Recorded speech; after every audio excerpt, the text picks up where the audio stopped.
Well, I got all of the dowels and their decorative pyramids in and put back together, hopefully for the last time on this thing. It makes a little bit of a different change and look to it, as you can see some of those.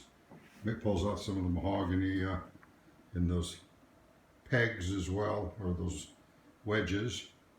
So not too bad.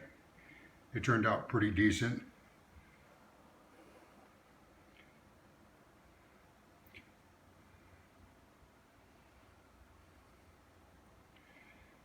Now working on trying to get the top fitted the way I want to. I'm not happy with some of the shoulders and the way they pull together yet. And so I'm still working on trying to get those done, but hopefully tomorrow, well, maybe not tomorrow, because if it doesn't rain, get my finger out of the way there.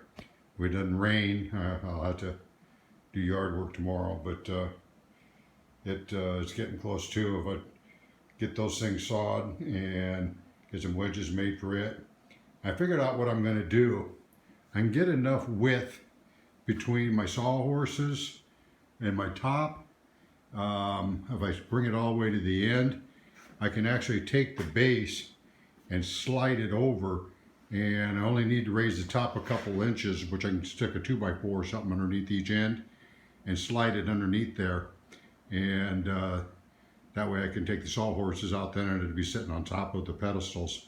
So hopefully that will get me in the ballpark and be able to manage the thing by myself. I'm going to have to flip it one time though when I'm putting that thing together, so I might try to assemble it the other way around. It's a little tougher to do, but it's going to be how I want it at the end, to be able to actually get it set on top of the base so that I can get some markings. But then I got to pull it off and flip it over anyhow then, so that's 6 of one, half dozen of the other.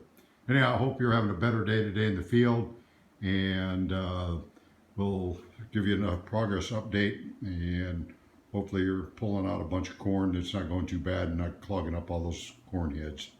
Talk with you later. Nadia out.